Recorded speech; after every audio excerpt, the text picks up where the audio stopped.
Hey guys, I'm back. Just quickly showing you how I'm going to do the front and how I'm going to do a guide. So basically what I did is I went over to my desk, and you want to find the width of the desk. So the desk, the top to the bottom. So I know, sorry, this is the top and this is the bottom. So I measured that from the distance from here to here, because this is what I'm trying to cover is the front. So what I did is I measured it. It's about 3 3/4 of an inch. So what I then did is I took my handy dandy little tape measure and pencil, and you mark it. Basically, sorry, can't mark right there.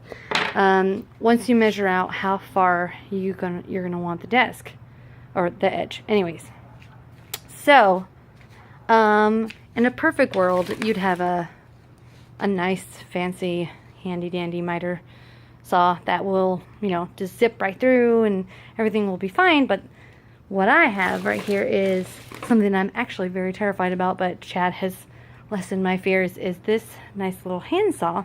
It's actually small enough that I can use it. And what you want to do is you want to take the guide. So when you're looking at it, I don't know if you guys can see that. That's the line right there. That is basically that you want to line your line up. And see how the distance from here to here. So you want something that's going to lay up against this side right here that's going to get you a nice straight line. Because if you're basically cutting a longer piece of wood like that basically right there, doing it by hand, and if you're doing it with one hand, you want to use two hands with this. So what you want to do is you want to create kind of like a guide, and what I'm going to do is I'm going to use clamps. So I got these clamps at Lowe's. Where'd they go? I don't know where they went. Oh, they're here. I got these handy clamps at Lowe's. And what you want to do is you want to take a piece of 2x4 that's longer or as long as the length of what you're trying to cut. So I've got this bad boy right here. Oops, sorry. Messy garage. I haven't cleaned it yet. So once you measure, put that down.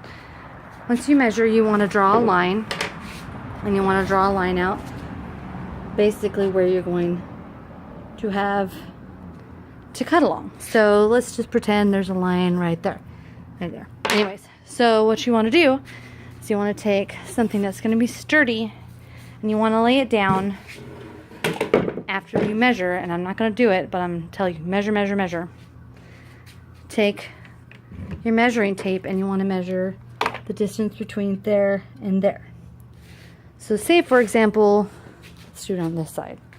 This is a little bit easier. Say I have a line right there that I want to cut. Now I know when I put my saw up against it, I can't put this saw straight up against it if I put my 2x4 right on the line. So what you do, can you see that? You're going to want to put it about an inch over to the left. So you got the line and you want to cut it, but you don't want to cut it to where it's going to be right on the line, if that makes any sense. So measure over about an inch. Take your 2x4, line it up. So that's the line I'm cutting. You want to go over an inch, take your 2x4, and then you take this handy dandy little clamp and you clamp it. I don't think I got the right size. I might have to go back. Once you clamp it, when you're doing the saw will run all the way along that line, and you'll get a straight line. So you won't freak out and go like I usually do. Once I'm done with that, I'm going to take it off. I'm going to glue it to the front of that board. I'm going to poly the bleep out of all of it, poly stain it, and then wear gloves, don't forget. And then I'm going to sand it down, restain it one more time tomorrow, and then I'll be able to put it in. I don't think I'll have time tonight. I'll do it tomorrow. Once it's put in, then I'll put the backing, but we'll get to the legs and stuff tomorrow when I'm installing. So, alright, I'll talk to you later. Bye!